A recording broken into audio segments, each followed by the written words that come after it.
Welcome everyone, and thanks for coming to the book launch of The Case for the 4-Day Week, which is out now from Polity Press. My name is Sophie and I work for NEF, and for those of you who don't know, NEF is a think tank working to build a new economy for people and planet. It's really exciting to have so many of you on the call with us tonight. We've got almost 150 people on at the moment. Please do say who you are and where you are calling from in the chat box. And if you're part of an organisation, why not give them a shout out as well? Please do also feel free to tweet about this event using the hashtag 4-Day Week launch to help spread the word. We're really excited this evening to be joined by all three authors, three whole authors, three of my colleagues, huge brains, and they've written this book together, and they're all here tonight, alongside an international lineup of speakers who are also all excellent to discuss making the case for the 4-Day Week around the world. Before we start, I'd like to flag that Polity has very kindly provided a discount code for the book. So you can get a copy at a discounted price, which is very exciting. Maybe you'll give it to all your loved ones for Christmas, who can say. We'll post the code and a link in the website. We'll post the code and the link to the website where you buy the book in the chat now. So thank you very much to Polity for giving us that code. So this year has shaken up the world of work like never before. And it's not just because so many of us spend our days on Zoom these days, but the pandemic has made us reimagine how work fits into our economy and our lives. And shorter working time is something that could and should be at the heart of the post-pandemic recovery. In The Case for a 4-Day Week, NEF's own Alfie Stirling, Coote and Aidan Harper argue that reducing working hours will have benefits for people's well-being, for the environment, and will help in building a prosperous economy that works for more of us. Changes in working patterns as a result of COVID-19 have made the traditional 5-day work week an exception rather than the norm. In the context of rising unemployment and an economic crisis, the book argues that reduced working time offers a way to share a reduced supply of jobs among more people, tackling both unemployment and overwork at the same time. But rather than a temporary fix to the UK's struggling economy, should this be the beginning of a long-term transition to a fair and sustainable economy? What are some of the main reasons for transferring to a 4-day week in the current economic climate? How do we actually get there? And what can we learn from experiences of trying to shorten working time around the world? Tonight, we'll be discussing this with an amazing lineup of speakers across 3 different time zones. First, we'll hear from the 3 authors of the book, Coote, Aidan Harper and Alfie Stirling, who will each give us a brief snapshot of the book and hopefully answer a couple of questions. Next, we are very excited to be joined all the way from Missouri in the US of A by Representative Rasheen Aldridge Jr., who will talk about his work on a Self-Care Act and how it speaks to the communities he represents. Then we will hear from Katja Kipping, co-person of the Die Linke in Germany. Katja will talk about working time reduction in a German context and Die Linke's current policy on the issue and plans for the future. Next up, we will hear from Ian Waddell, General Secretary of the Confederation of Shipbuilding and Engineering Unions, to talk about shorter working time from a trade union perspective. And last but not least, it's great to be joined by an economist and author, Grace Blakeley. Grace will talk about how the 4-day week could form part of a coronavirus stimulus package and why the pandemic presents us with a chance to think about the future of work. We're really keen to hear from you this evening, so please post your questions or comments in the chat box as the speakers are talking, and I will do my best to ask them. As the road to a shorter working week starts with shorter meetings, because too many evenings are taken up with meetings these days, we are hoping to wrap up about 7:15 tonight, so apologies if we don't get around to all the questions. Okay, let's make a start. First up, the 3 big brains from NEF. Let's start by hearing from Alfie Stirling, Coote and Aidan Harper to outline some of the book's themes. Aidan, you're first up. If you could quickly introduce yourself, that would be great. And then after that, we'll hear from Anna and Alfie, and I won't introduce them all. I'll just sort of introduce themselves as we go along, and then we'll come back for the rest of the speakers. Aidan, are you there? I am, and thanks for the introduction, Sophie. So my name's Aidan, I'm a researcher at the New Economics Foundation. In the economics team. I'm also a campaigner for the 4-day week campaign. To begin with, the short working week has finally emerged into the political mainstream. Recent surveys have found that 2/3 of the UK would support the government exploring the introduction of a 4-day week, including 57% of Tory voters.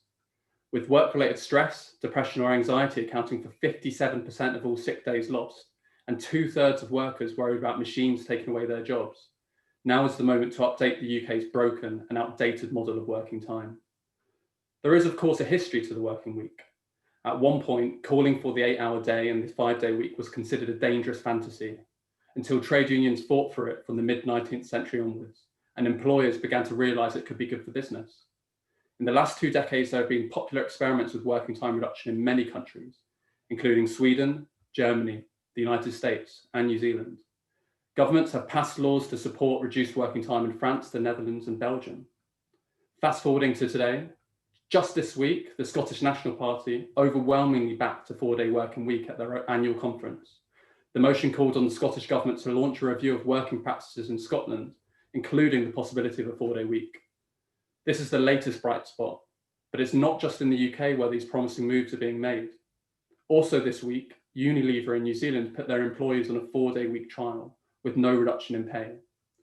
Last week in Spain, the left-wing party Mas País put forward proposals for the Spanish Finance Ministry to consider providing financial aids to companies that cut the working week to 32 hours with no loss of pay as part of its 2021 budget.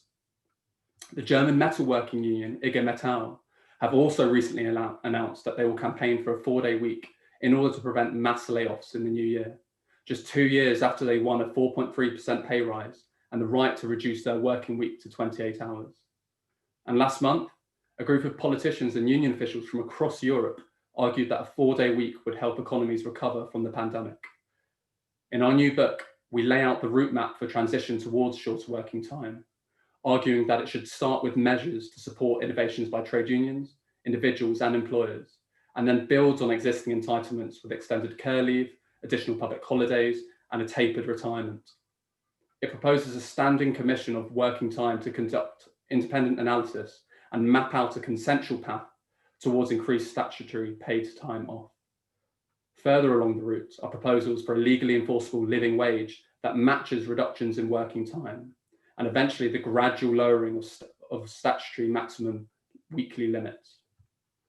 Changes to working time have happened gradually and unevenly, combining voluntary, negotiated and statutory initiatives. But the end goal is universal, to benefit the whole population and reduce inequalities, with everyone entitled to sufficient pay. We see the shorter working week not as a standalone strategy, but part of a progressive agenda that addresses major structural issues, including industrial strategy, welfare state reform, and climate mitigation. The struggle for working time reduction is fundamentally a democratic one, creating the time and the space we need to be truly free to do as we please. The 4-day week carries within it the kernel of a new society, one in which we are free to spend our time with our children, our elderly parents, or our friends, engaging in political and community activism, playing, or simply resting. What could be more important than deciding what we do with the life that we have? After the tens of thousands of lives lost in the UK during the pandemic and our forced re-evaluation of our relationship with work, now is the time to demand a 4-day working week. Thank you. I'm now going to pass you over to one of my co-authors, Alfie Stirling, who will take us through some of the economic arguments for reduced working time. Thanks a lot, Aidan. Hi, everyone. Good evening. I'm Alfie, Director of Research and Chief Economist at NEF. I've got a shorter slot than Aidan, so I'm just going to quickly speak to just three key points I just wanted to lift up from the book and offer for further discussion this evening. So the first of these is, in the midst of a recession, and actually the biggest economic crisis that we've seen in peacetime memory, not just in the UK but across the world, one of the obvious questions that comes forward is, okay, great, 4-day week makes sense, but surely we can't afford it during a recession. But the truth is, actually, recessions are not only the time when we really can afford shorter working hours, it's when actually in many cases we really can't afford not to. And the key thing here is about linking shorter working hours while still putting in place measures to protect pay. And these interventions taking place at the economy scale, so that the level of governments and big programs that subsidize shorter working hours. And the reasons why they're crucial is that by reducing hours, you allow time to be distributed, working time to be distributed across the economy, rather than costing jobs for individuals. So more people retain their attachment to work who had otherwise lost work. And by government stepping in and protecting pay, that also then protects spending in the economy. You know, the key feature of a recession is that spending has dried up. So government stepping in and protecting a level of gross pay whilst reducing hours not only retains that attachment to the labour market, but maintains that spending as well, which in turn protects other jobs in the economy. And this isn't something that you have to believe, you know, just the authors of this book. You know, modelling in the UK by the National Institute of Social Economic Research, using their big macroeconomic model, has shown that the furlough scheme in the UK will in fact pay for itself, and extensions of the furlough scheme make the overall scheme more financially viable for government, not less. And that's because of that counterfactual of high unemployment were it not to be in place. And of course, you know, in the real world, in the last 9 months or so, almost every government in an advanced economy has introduced some form of scheme to reduce hours whilst protecting pay. So that's point number one. In a recession, you can't afford not to do this stuff. But probably more vitally, in business as normal, as economists might describe it, actually many of these same features, these characteristics of policies that reduce working time whilst protecting pay, are really good for the economy in the long term as well. And that's because many advanced economies share a characteristic, which is suppressed demand through time, so people spending less and less. And that problem has been getting worse and worse on a long-term basis over the course of decades. Some of the causes of this are, you know, inequality, which is pushing money and spending power right up to a small group of people, which then accumulates as wealth rather than as spending, and hollows out that spending power across the rest of society. But also things like eroded social protection across capitalist economies. It means people feel they have to save more to protect themselves if things go wrong, again contributing to less spending, as well as an aging population as well. So out with any of the economic trends, more as people live longer, they feel they need to save more during working life in order to preserve a standard of living in retirement. So all these factors are driving down demand in the economy in the long term.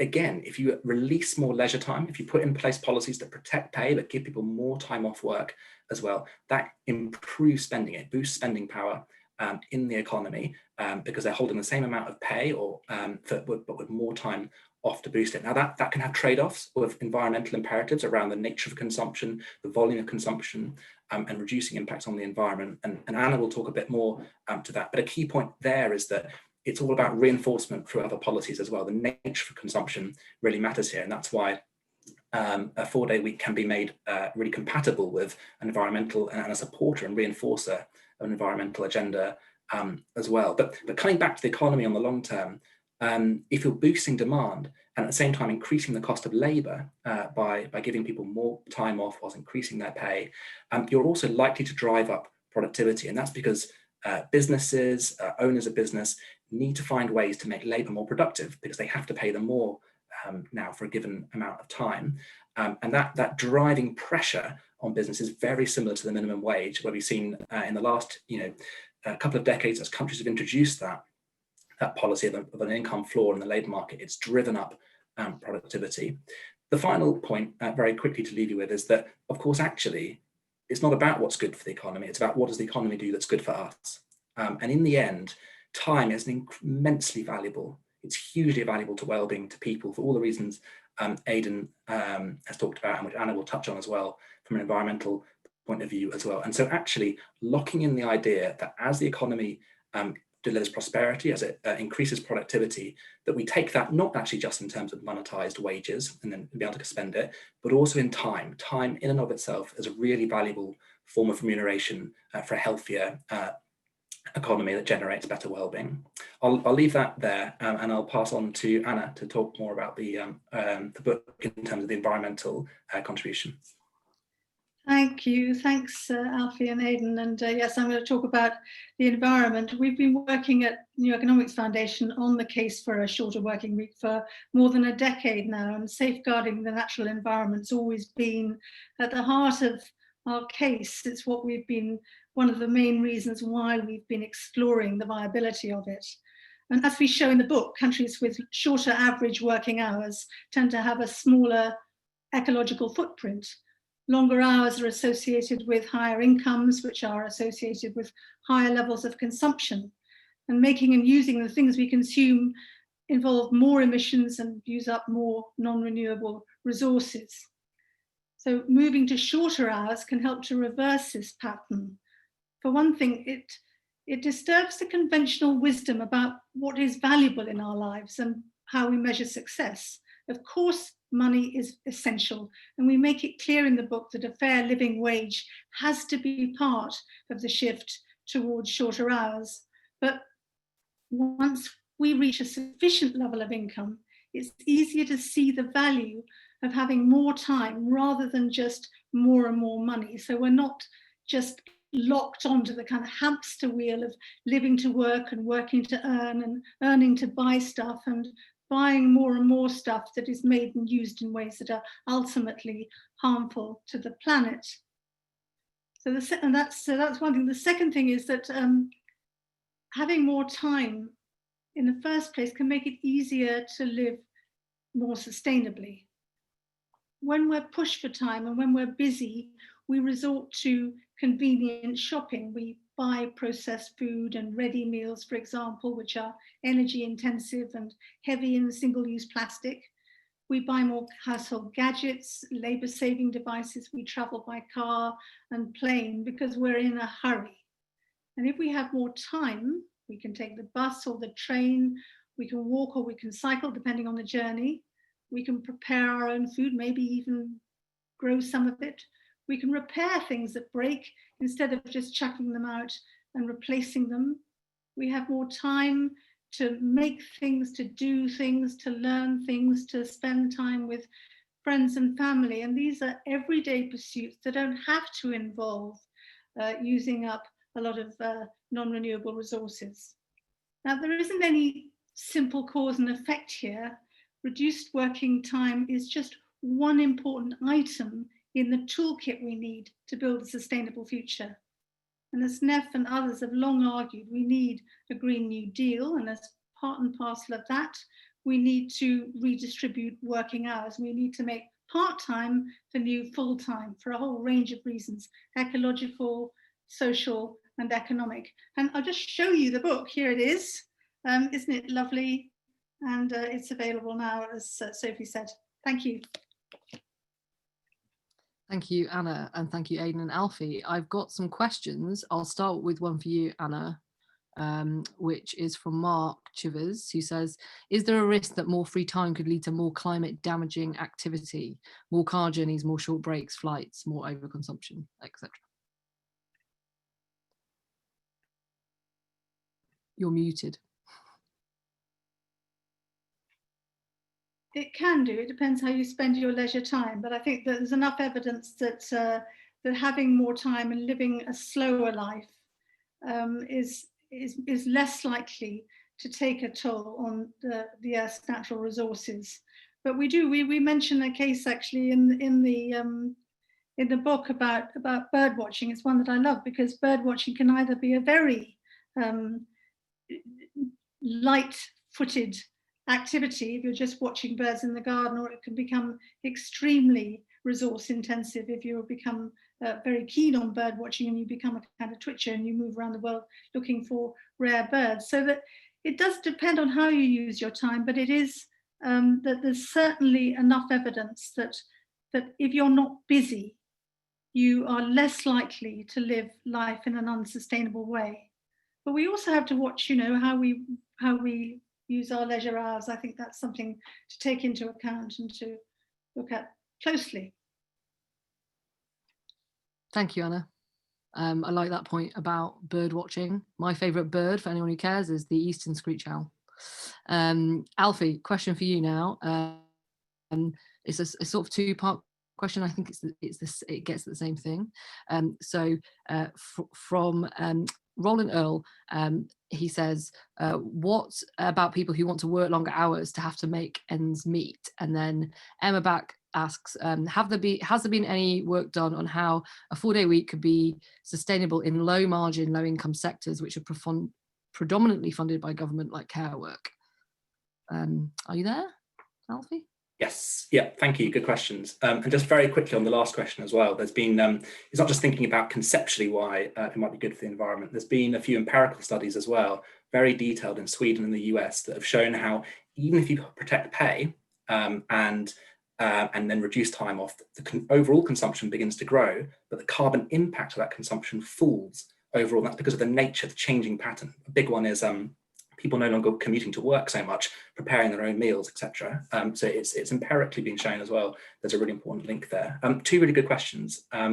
So in terms of working longer hours and being reliant on those hours to live, that is the point here is that people are not being paid enough to live on, and that is why they're working in most cases they're really long hours. They're not choosing to work those hours through the love of that particular job in most cases. They're doing so because they have to, because of the nature of those working conditions. So the point here is not about just in isolation, just stopping people from working. It's about lifting up pay as well to make sure that people have enough to live on fewer hours. And of course, the economy can afford that. We have the productivity, we have the output across the economy. It's just not distributed evenly enough. So we have to look then at policies that enable that shift, and we wouldn't stop people from working enough to support themselves until the pay is there to make that a viable option. On the related second point in terms of 4-day week and low margin sectors, I think a really key thing here, which we talk about a lot in the book, is we use 4-day week as a catch-all term for the campaign as a banner call, but what we're really fundamentally talking about is a spread of different ways to just reduce the average hours being worked. Now, there are some parts of the economy where you can't just regiment these things and say, right, everyone takes Friday off, or you only work at certain times of the week. But there are lots of things you can do across a lifetime to reduce the amount of time people have to work, but are still getting paid for it. So things like increasing the amount of statutory leave that is entitled to everyone every year and letting that grow year on year with growing productivity. Allowing people to draw more down from their pension fund a bit earlier on, whatever sector they're in, and taper that retirement whilst taking an income. Things like increased and stronger care leave, where you're taking an income while you care. There are lots of policies that you can bring in place to allow people to take that time off at key moments in their life, not just on a regimented 4-day week basis as well. And you have to have that flexibility in any sort of policy response, I think.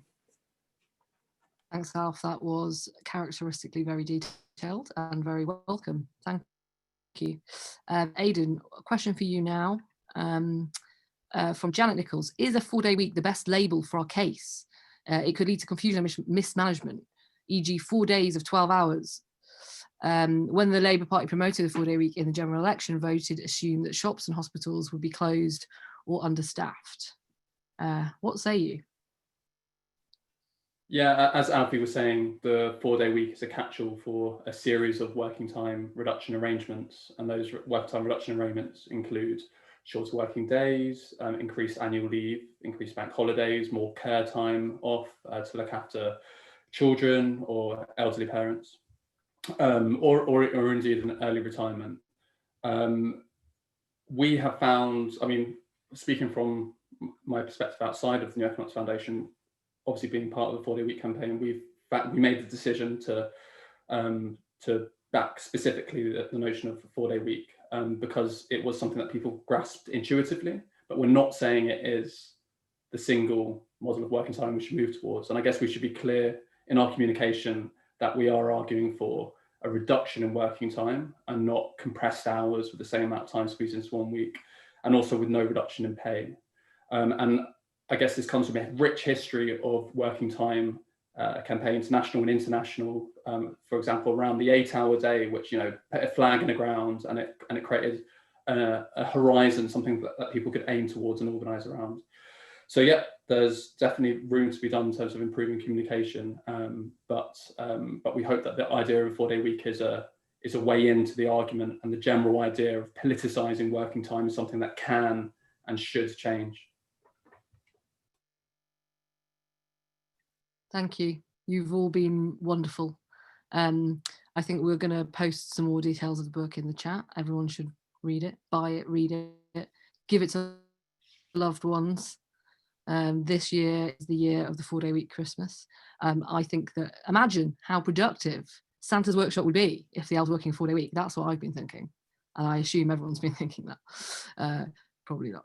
Right. Thank you, everyone, for speaking. Thank you to you three for speaking. I'm going to move on if I can find out where I am in my script. Where are we? Here we go.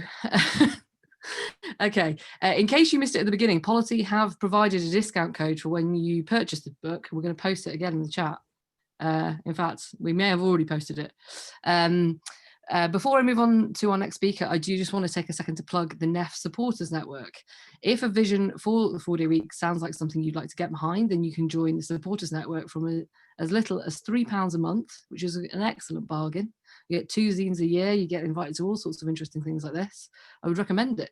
And your donations will help us fund our work, including running events just like this, and allow us to plan further ahead into the future. NEF has shown recently that we are able to influence government to implement aspects of our agenda. Now we need to go further, ensure that everyone, whether in or out of work, has enough to live comfortably this winter. We have just published quite a bit on a winter campaign for jobs, incomes and communities, which I urge you to check out. So if you are a NEF supporter on this call, then thank you. If not, then check out the link we're posting in the chat now, which is how you can become one.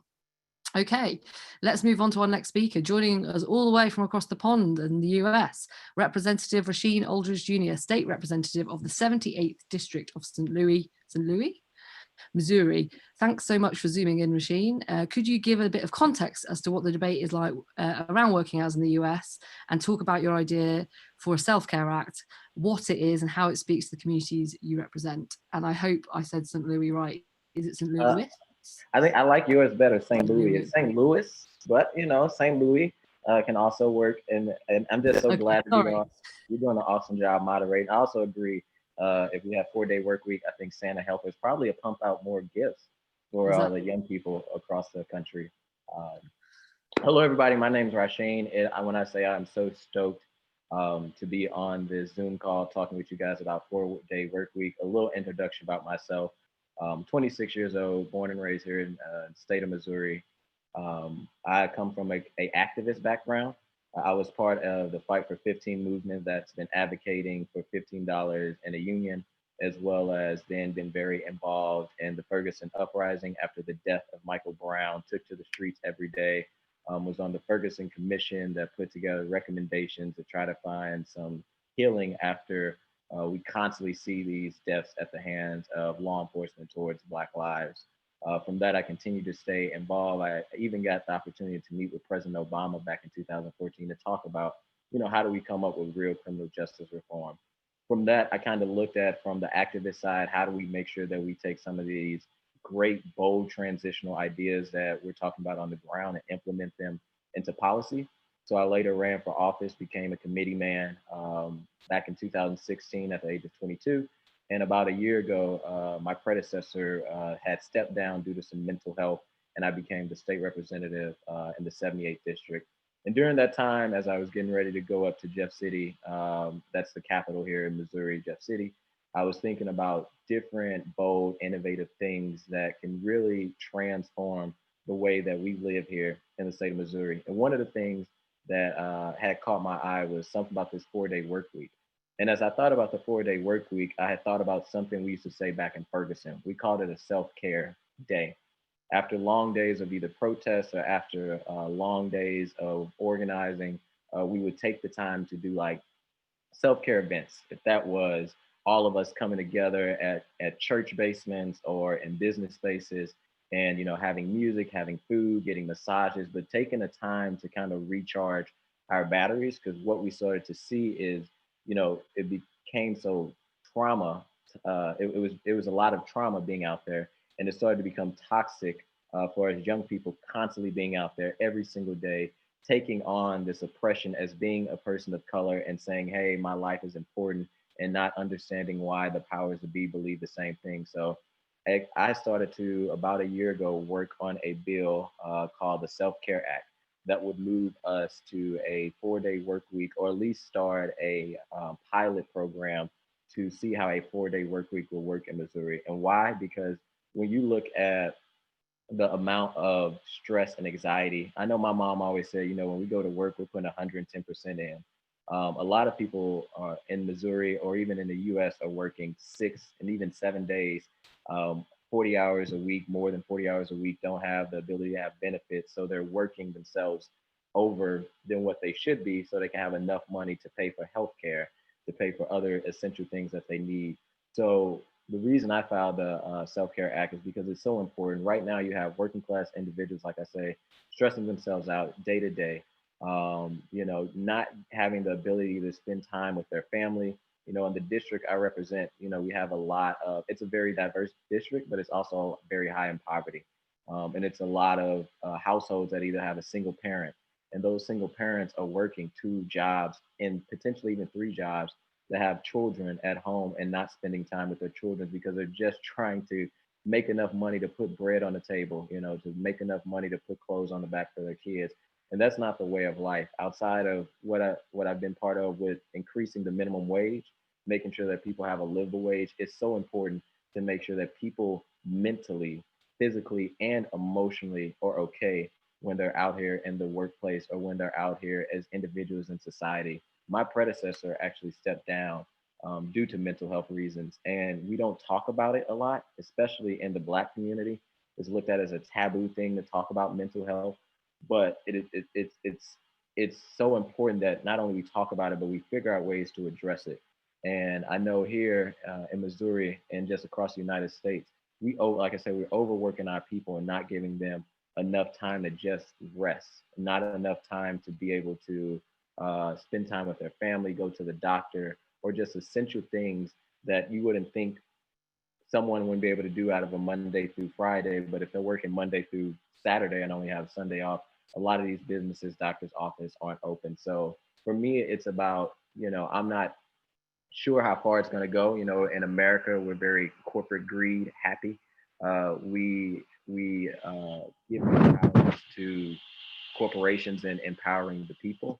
But I think what we've seen since the uprising of Ferguson is a lot of people and activists that have moved from this position of activism to politics and proposing these type of legislation that some people call bold, but I call transformational, and something that is really going to be beneficial. I don't think not just here in the state of Missouri, not just in the US, but I think all across the country. When you give people that extra day to relax, they go to work feeling productive. They go to work, ready to do whatever it takes to make sure that their job is afloat, right? But when they're working constantly day in and day out, they're not as productive.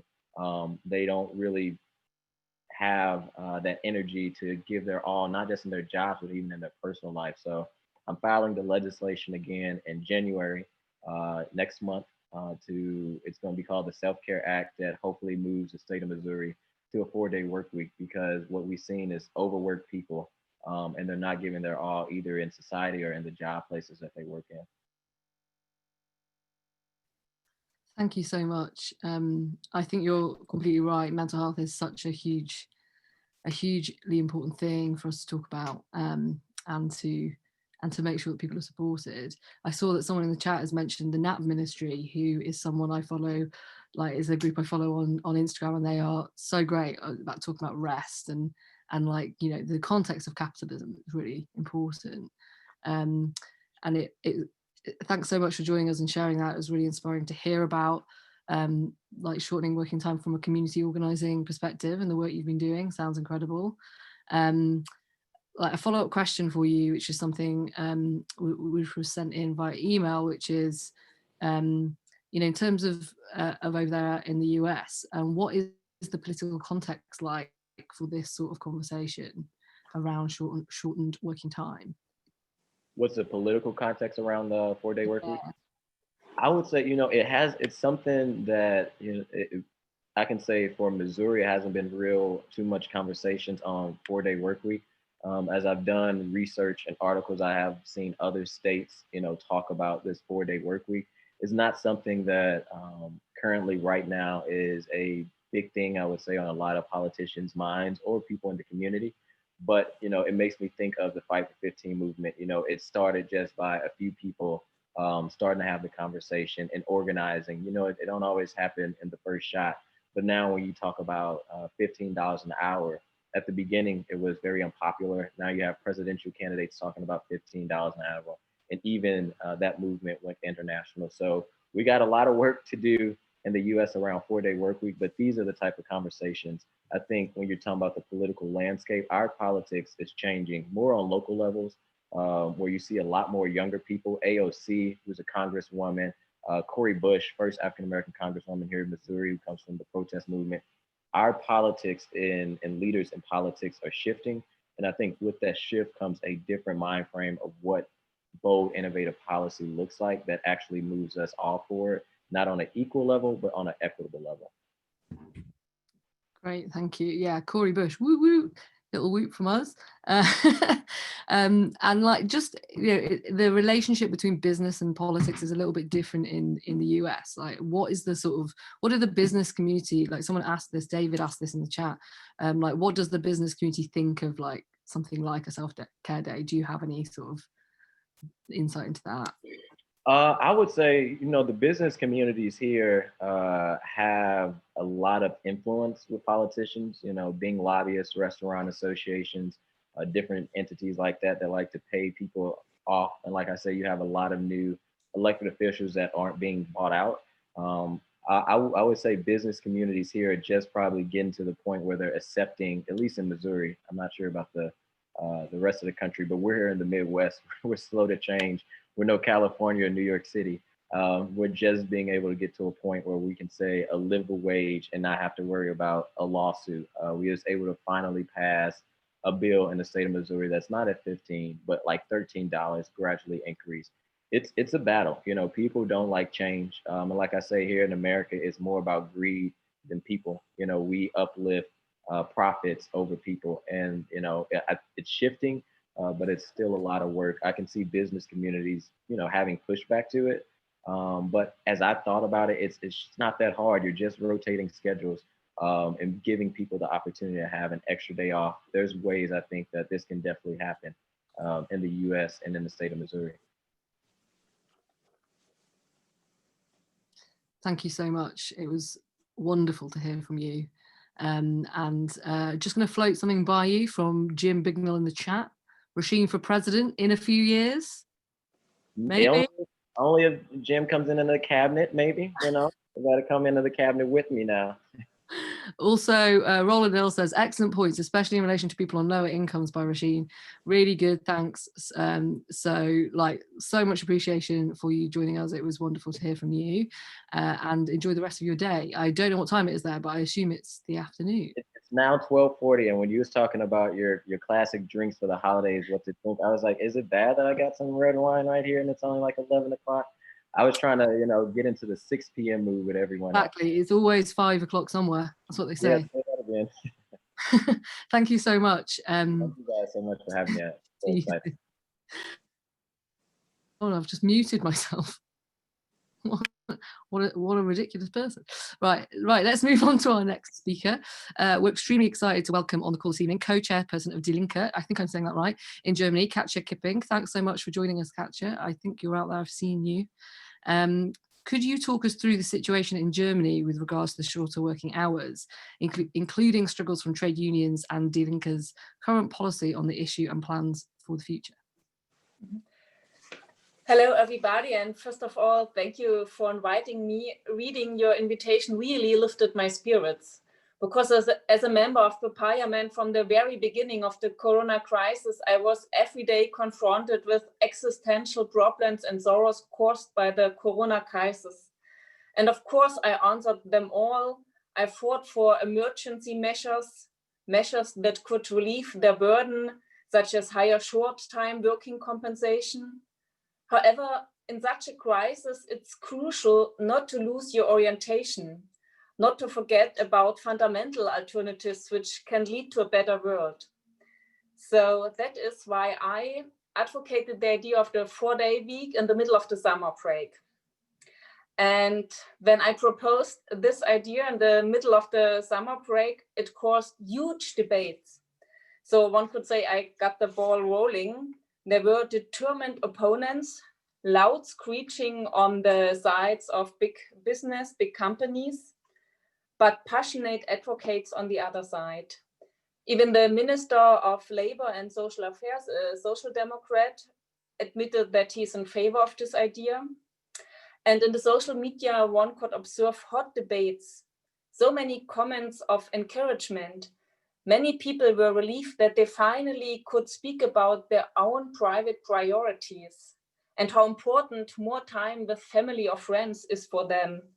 And I was really happy that the chairman of the large industrial union, IG Metall, Jörg Hoffmann, joined this demand.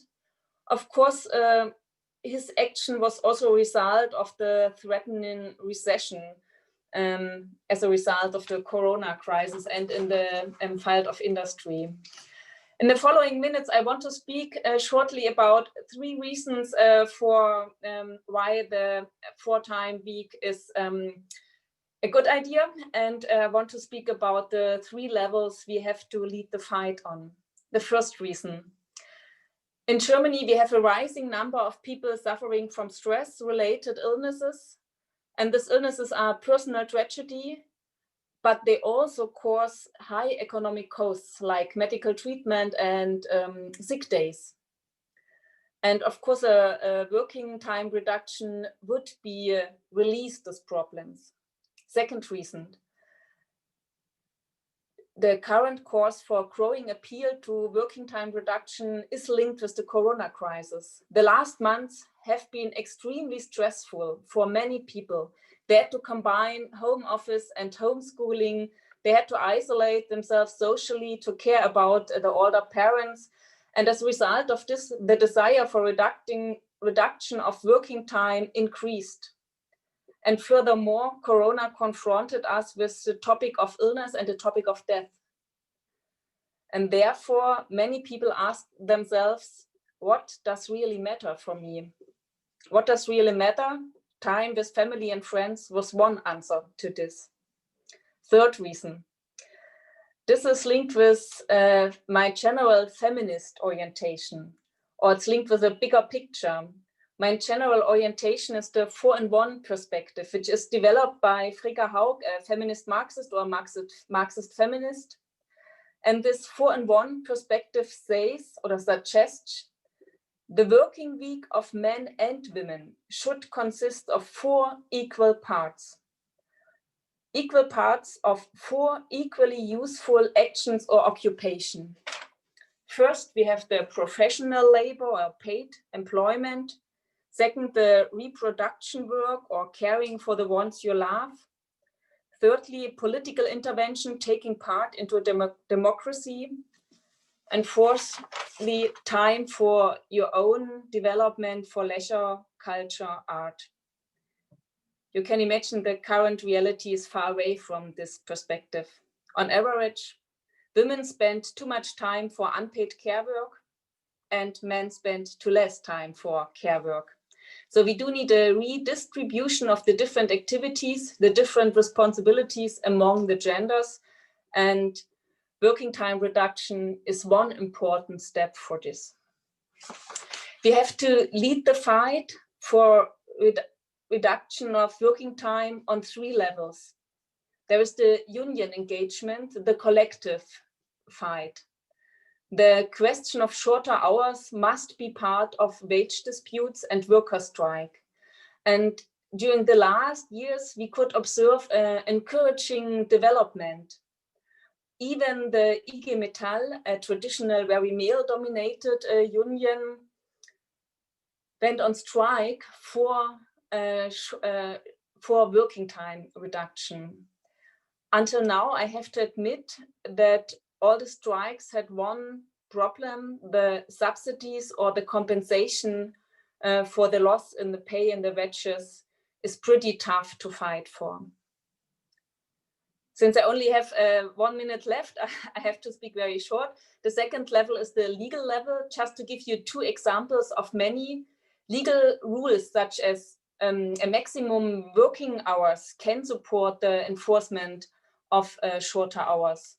Or if we had a progressive majority in the parliament, we could implement a legal right to sabbaticals, which is another measure for reduced working time. And the third level is the cultural level. which is linked with the question, what is taken for granted for reasonable in a society? If someone who works only 4 days a week is considered to be a let's say, lazy hippie, it might be a cultural obstacle for others to go for shorter working time. But if someone who works only 4 days a week is considered to be a very sensible guy, it's easier for others to follow his example. So we also do need other role models, and we have to confront the work fetish. To come to an end, I would say your book, which launch we are celebrating today, could support the fights on all 3 levels. So I wish you and your book many, many readers. I would say it's a perfect gift, not only for Christmas, but for all who are searching for ways to a better society. Thank you. Thank you, Katja. I agree. Like, who needs a gift guide when you have books like this to give to your loved ones? That was really interesting. Thank you, especially bringing a feminist case for the shorter working time, which is so important. And we really appreciate you taking the time to join us. And I really liked the stuff you're talking about, you know, what really matters to people. I think that especially the pandemic has given a lot of people pause to think about the sort of world that we want to return to, what really matters to us. I'm going to ask you a similar question to the one I just asked Rasheen, because I think it would be interesting for people to know, which is, you know, what the political context is like in Germany around this sort of debate, because I think it's quite hard for us to know from like a British perspective exactly how that is going for you. Mm-hmm. Well, if we think 10 years back, any worker strikes for reduction of working time was failing. But during the last years, there is the wish has increased, and also the understanding for it. Of course, they are on the side of the big companies. There you have opponents. But when I advocated this idea in the summer, the reaction was huge. So there were so many people considering it an idea worth discussing it. And you have to imagine, I mean, I'm the chair of Die Linke, which is a very important party, but on the federal, on the national level, we have 10%. We are in the opposition in the parliament. So usually you don't get the headlines if I have a good suggestion. But in this case, people were fascinated by this idea. Of course, right now, everybody in the parliament is so much occupied with the existential problems of the corona crisis. It's very difficult to find majorities. And of course, the majorities in Germany in the parliament are still dominated by the Conservative Party.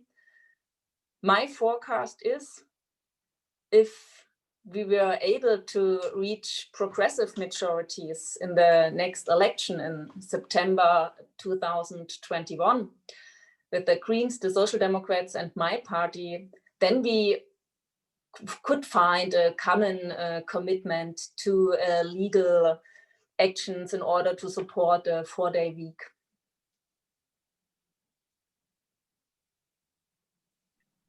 Thank you. That was excellent. And we really appreciate it once again. Thank you for joining us. One of my colleagues just said that you are undoubtedly Europe's coolest politician.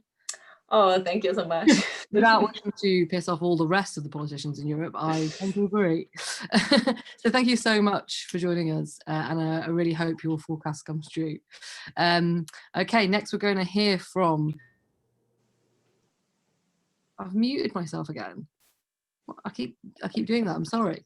And now we're going to hear from Ian Waddell, who is the General Secretary of the Confederation of Shipbuilding and Engineering Unions, which is a mouthful, but very exciting. Ian, thanks so much for joining us. Could you talk to us about shorter working time from a union perspective, what unions can practically do to win shorter working time, and what role unions and shorter working time play in the current economic context? Of course, yes, thank you very much. I'm really pleased to be joining this event this evening and to see so many people interested in this really important debate about working time. And you will notice that I keep using the phrase working time. I'll come back to that at the end. But yeah, as you say, I'm the General Secretary of the CSEU. And I have the privilege of leading an organisation that itself led the biggest mass campaign for a reduction in working time in the UK in living memory. A huge campaign in 1989, 1990, right across the engineering and manufacturing sectors of the UK economy. And those dates are important because that's 10 years under the Margaret Thatcher administration, when we faced huge deindustrialization, an economic recession. Manufacturing was being decimated at the time. And yet workers and unions in that sector chose that moment to launch a campaign to shift the dial from a 39-hour week to the aim of a 35-hour week. And I think the lesson of that is there's never a good time, but equally there's never a bad time to campaign around working time. And that campaign in 1989-90, I mean, it took some months, if not years, in preparation. It was part of a European campaign. IG Metall in Germany were also involved in a similar campaign. And the model was that claims for shorter working time were submitted right across the manufacturing sector in a coordinated way. It formed part of everybody's pay claim. And in factory and workplace after factory and workplace, those claims were rejected by employers. And that resulted then in coordinated industrial action. And the unions picked on 12 plants across the UK to take strike action in support of the shorter working week. And the rest of the sector contributed an hour's pay every week to form a levy, and the strike pay of those workers that were on strike was paid from contributions from other workers in the UK. And ultimately, it was a success. The dial was shifted from 39 hours to 37 hours a week, and that became the new norm in manufacturing. That was in the face of huge resistance from the employers. I mean, some factories are on strike for 18 weeks to win these concessions. But it's an important lesson, I think, as to the importance of trade unions and the way in which that organisation can be brought to bear. And I think there's a few points I'd want to make, and I haven't had the opportunity yet, by the way, to read the book. I'm really looking forward to reading it. So all this is said without having had the benefit of reading the text and only going off what I've heard this evening. I think, you know, what I would say, and I'm really pleased that Aidan and Katja both referenced this, trade unions and collective bargaining are absolutely crucial to this argument. And I think it would be a big mistake for this campaign to focus on some sort of top-down solution, i.e., you know, persuading a future government to implement the 4-day week without having the campaign to raise this issue from the bottom up. And I would make the point that I think freely entered into collective bargaining agreements are much stronger than government policy, because governments change and government policy can be reversed and overturned. And any gain that we made through legislation could at a later point be turned over. Much more difficult for a government to undo an agreement that's been reached through collective bargaining. So there's real strength that underpins that if trade unions have reached these agreements. And I also think that this is part of a just transition debate. You know, I've seen a few people reference AI and automation. I mean, absolutely, that is key to the debate, I think, and a trade-off for the vast improvements in productivity that employers and shareholders will get must be a return to workers in the form of shorter working hours. I think, as I've said, for me, and a number of people I've seen this in the chat have picked up on this, the 4-day week, all right, I know it's a slogan, it's a handy label, but I think in a way it's a busted flush. And we need to find a better form of words. And we're really talking about better pay for shorter time, I think. You know, I've got numerous examples. I was on a call today with BAE Systems. Workers at the Clyde are working a 4-day week. Some people are working a 3-day weekend. But there's nothing in it for them for a 4-day week. Bentley introduced a 35-hour week. The company offered to do that over 4 days, and the workforce insisted that it was done over 5 days to fit in with childcare arrangements, the school run and all the rest of it.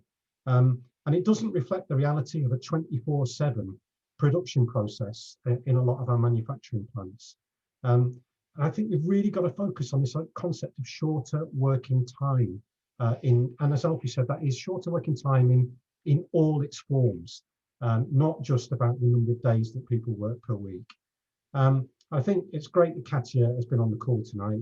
Iggy and Mattel were at the centre of arriving at a collective agreement where there's a possibility of working a 28-hour week. Now, albeit that's on a temporary basis, and there is a reduction in pay, but it's been hugely popular in terms of people taking time out when there's a life change. You know, a child arrives, or your parents, elderly parents need looking after, or some other event that means that you need to step back from working full time. And I think there are all these models out there that we need to factor in to this argument. It's not just about a number of days per week, it's about working time in its broadest sense. And I think the final thing I would say is that the pandemic and what we've seen has been a huge crisis, undoubtedly. It's a crisis economically on a human level, and we must never skip over the thousands, tens of thousands of people in this country, millions worldwide who've been killed by this disease.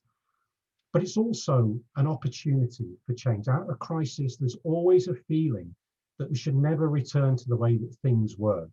And this, I think, is our moment, our generation's opportunity to seize this chance to say that the new world of work will be different from the old world of work. But if I would say anything to this brilliant and distinguished and international audience, there's always a danger these days, especially with the way social media algorithms work, that we all preach to the converted. You know, we only speak to people who already agree with us. And I would say, if there's one takeaway from my contribution, if you're a trade union member, raise this with your trade union, put it on the bargaining agenda. If you're not a member of a trade union, join a union. Thank you. Thank you, Ian. That was excellent. I think we all know what you're going to be doing over Christmas. Mulled wine in hand, beneath the tree, probably not beneath it, next to the tree, reading The Case for a 4-Day Week. I assume that those are your plans. Follow-up question for you from the chat, which is about the strength of unions. So the strength of organised labour in the 80s and 90s was greater than it is now. We've all seen the graph of declining union density, although the upward trend in younger people is making me feel more hopeful. What are the movement's chances of success in the present day conditions we have? Well, I mean, that's why I specifically referenced the time period of 89-90. If you look at that graph, it hovers at a reasonable level until 1979 when it dives off the curve. So by 1989-90, we were almost at the bottom of that trough in any event. And the unions had faced a decade of progressive legislation that took away powers that unions had to organise strikes. All sorts of restrictions were placed on unions, and yet despite that, the unions and their members took on the challenge of fighting, a huge campaign, and the idea of a national dispute with 12 separate strikes going on, and hundreds of thousands of workers donating cash that was collected largely in person at the time by armies of collectors. I mean, it's a huge undertaking. I've been on a call today with senior trade unions in a number of companies who are now saying to me, right, the time's come. We've had this as an item on our pay claim every year for the last 20 years. It's always the first thing that gets knocked off in the negotiations because nobody's serious about it. The time has now come for us to really ramp up this campaign. And we want to put working time at the top of the bargaining agenda, and we're going to motivate our members to actually go out and fight for it and stand up for it if we have to do it. And it's nothing to do with numbers of unions, it's numbers of members of unions. It's about the collective will to achieve something, and ordinary people, ordinary members, driving their unions to fight for a change that they want and they're prepared to do something about. Here, thanks, Ian. Ordinary people fighting for change. Join a union. Okay, let's move on to our final speaker. Last and absolutely not least is economist and author Grace Blakeley, former colleague of mine, pal. Where is she? She's out there somewhere.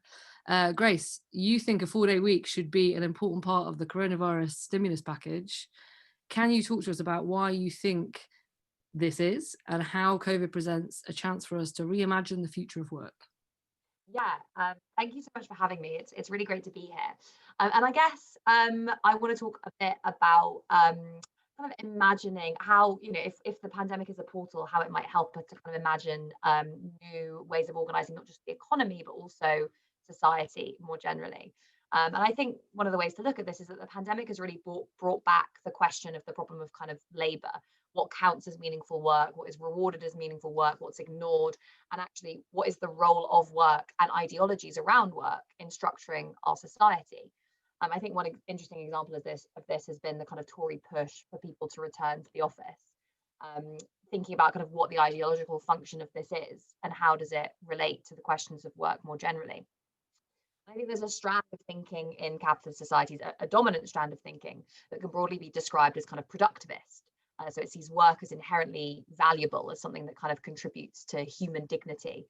And struggles within capitalism related to that are often struggles over the kind of conditions of and remuneration for work.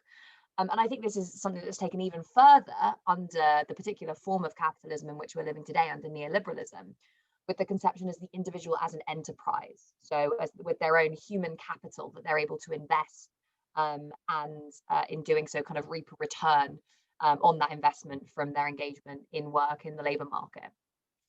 And I think there are often attempts to kind of read this idea of productivism within more socialist strands of thinking, particularly within Marx's work. So this is, again, this kind of view of struggle within capitalism as predominantly taking place over the conditions of and remuneration for work.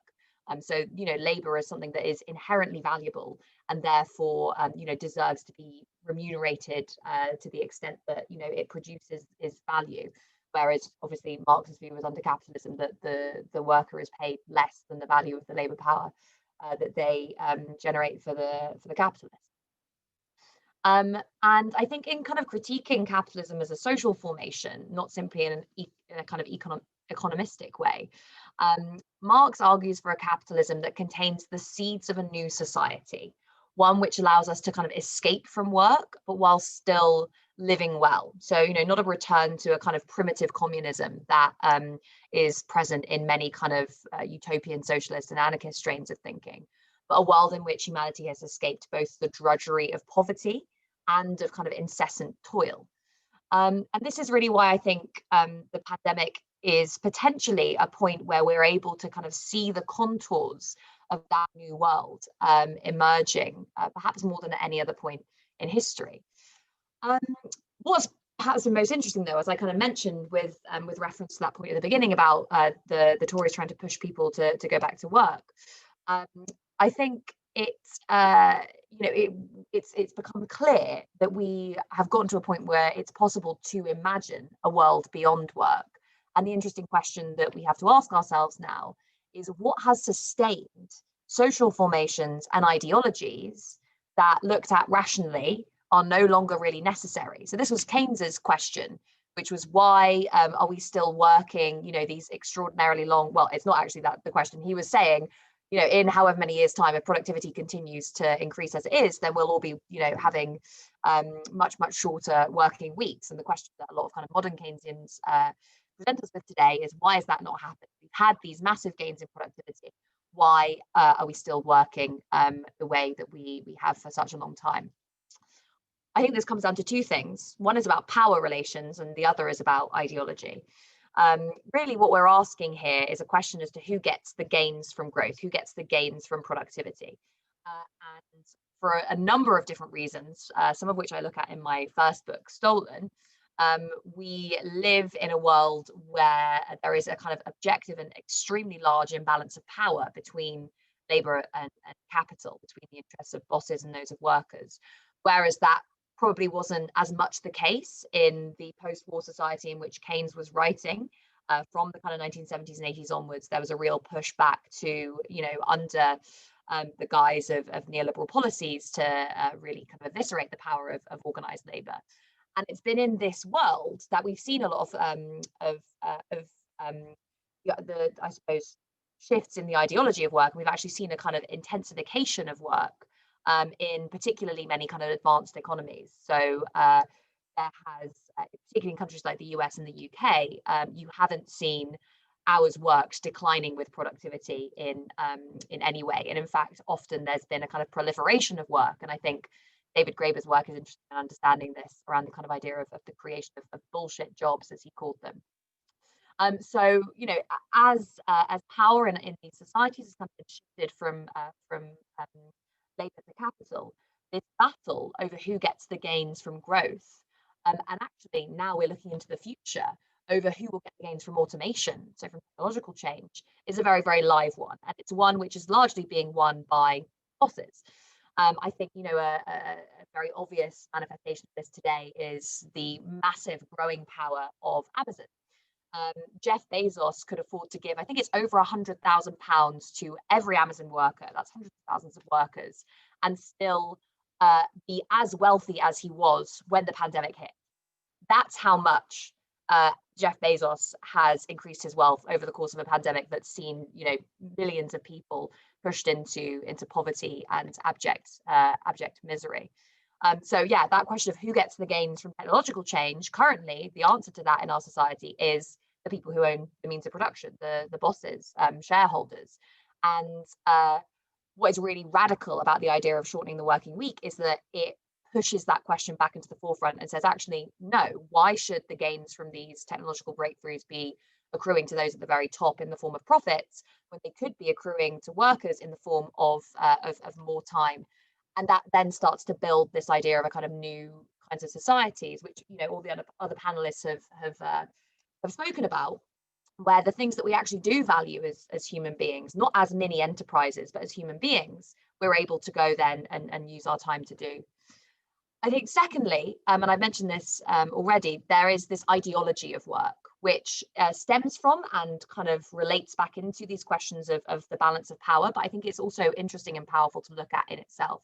And again, David Graeber's work is very, very interesting here on the ideology that surrounds work. And he very masterfully looks at this in many of his books. In Debt, obviously, he talks about the ideology around debt. And I think that is, you know, in many ways linked to a lot of the ideology that we have around work, particularly in a case of a society like the UK, when, you know, a lot of people who are working in order to pay off debt. So there are these two kind of moral claims that are imposed upon us. You have to work to survive. If you don't work, you're lazy and good for nothing, and you have to repay your debts. So there's this cycle of, you know, you're working to produce, basically reproduce yourself to kind of get the basic things that you need to survive. But actually a lot of that, the gains from that, a lot of the income from that ends up accruing to you know, the finance sector, basically in the form of interest payments on that debt. And, you know, really pushing back against that ideology of work, that idea that, you know, there is this inherent dignity in prostrating oneself to the power of capital. You know, this idea of the kind of Protestant work ethic, which has allegedly been so central to the development of Western capitalism. Pushing back against this ideology, as the case for the 4-day week does so well, is obviously really, really important. And I think, you know, when it comes down to like a lot of the concrete ideas that we have here as to how we can get to the 4-day week, they answer both of those questions. Because there are policies here, whether they're pushed by trade unions or political parties, that will allow workers to kind of claw back some of their working time. And in doing so, you know, both gain a sense of their own power and also actively shift material power relations in society, because you are seeing that redistribution of the gains in productivity away from profits to capital and towards time for workers. But it also really cuts to the core of the ideology itself. And that is what I think we're facing quite a unique moment today in the form of the pandemic, because in so many ways that ideology around work is being broken down. So whether you think about the ideology that surrounds the division between male and female work, when everyone's in the house, that becomes a much greater tension, I think, and that's really starting to show signs of strain. Whether you think about the ideology that separates kind of, you know, skilled and unskilled labor. It wasn't, you know, we were all out on the streets at the beginning of the pandemic clapping for key workers who are now basically being told by the government, oh, well, you know, a lot of you are going to be facing a pay cut, or at least, you know, you're not going to be paid in line with, you know, what you need to survive. There's this tension here of like, yes, these people are doing something nice. And again, David's work is great here because he said in Bullshit Jobs that, you know, a lot of the ideology of work was that if you were doing something that was nice, that was good, that you enjoyed, and that was actually valuable to society, you ended up being paid less because you got that kind of moral, you know, that good feeling that you would get from, you know, being a nurse or being a care worker, even in the context of actually a kind of bureaucratic system that is making those jobs much more difficult than ever. So yeah, I think, you know, the ideas in this book, the ideas that we've been discussing today are really, really important for just ensuring that we are able to use this moment basically to subvert that ideology and to build an economy and a society that works in the interests of labour and of humanity as a whole, rather than just a small elite. Thank you, Grace. So much information in so short a time as ever. Also, it looks like you're sort of zooming in from some sort of spaceship, which I enjoy. It's my little I've got my screen so that you can't see my messy living room. Lovely. You mentioned David Graeber a couple of times there. I just want to take a moment to you know, acknowledge that we lost him this year, and so much great work in this area.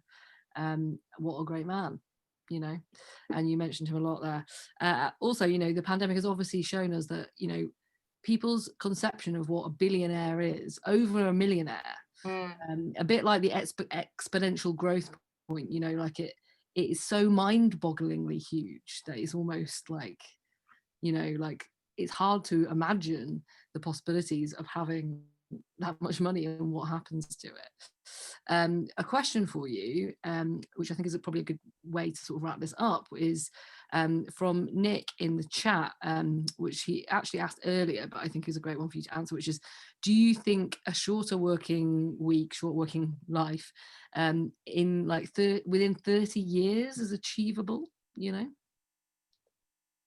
It's certainly achievable. You know, I think in terms of talking about kind of objective material conditions, it's already achievable today. I don't think there's any real question about that.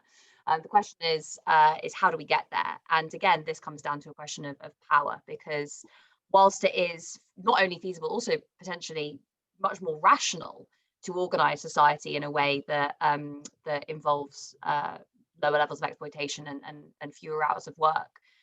The thing that stood in the way of that has been the kind of coordinated and concentrated power of those who have an interest in the system remaining the way it is. And so every time, every chance we've had at, you know, trying to rebuild the economy, trying to imagine things differently, there has been this onslaught of those who basically say, well, of course, you know, we can't reorganize capitalism to you know, fit these demands because it would be impossible. Because, you know, there's this moral value to work, because you know, it would make people lazy, and all these kind of, you know, moralistic arguments that are trotted out.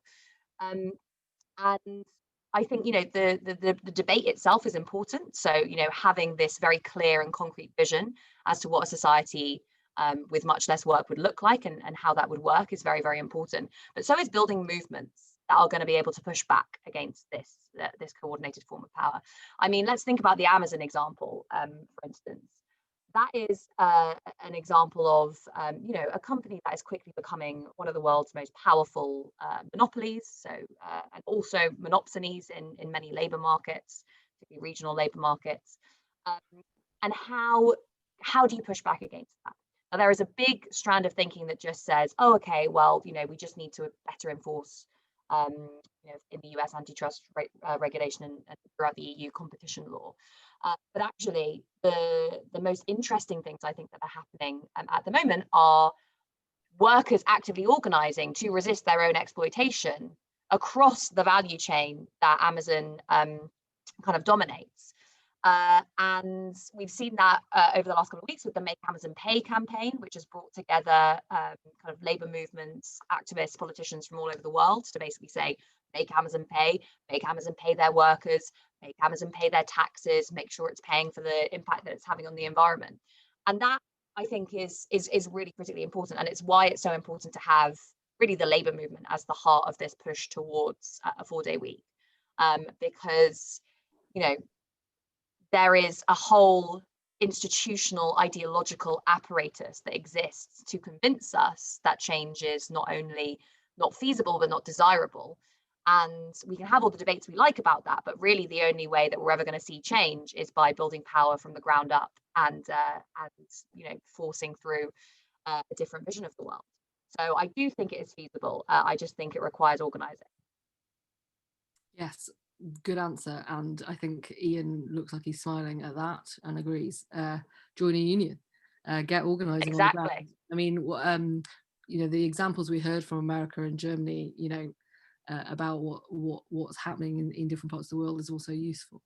Thank you so much, Grace. And just to say, you can follow some of the things that Grace was talking about in more detail by reading her piece in Tribune magazine. Grace has a new book out from Verso, The Corona Crash, How the Pandemic Will Change Capitalism, which talks about this and more, loads of other things in lots more detail. You should definitely get yourself a copy. Maybe get yourself a copy, get your loved one a copy. They'll be getting 2 great books for Christmas. What more could anybody want? We'll post a link to that in the chat right now. And we are nearly out of time. In fact, we are out of time. I promised you we'd finish at 1:15, and we are past that time. So just a reminder that if you want to hear about future campaign plans and how you can get involved, then just make sure you're signed up to our mailing list, and we'll post the links to those in our chat now. And if you enjoyed this event and want to support NEF in our work, you can sign up to a supporters network from as little as £3 a month. As I mentioned earlier, a bargain. You get 2 zines a month, you get all of these events. It's great. Supporters help to fund our work, including helping us to continue to run events like this and take the fight for a new economy to the widest audience possible. So we'll post a link in the chat for that as well. Stay tuned to hear more from us. We'll be back with another series of new economics briefings before too long, after Christmas. I mean, everyone have a good holiday season. Christmas. I'm wearing a Christmas jumper. I didn't even show you. Here we go. Oh, there we go. So happy Christmas to everybody. And thank you so much for coming, and goodbye. Go and enjoy your, hot chocolate with things in it. I really recommend it.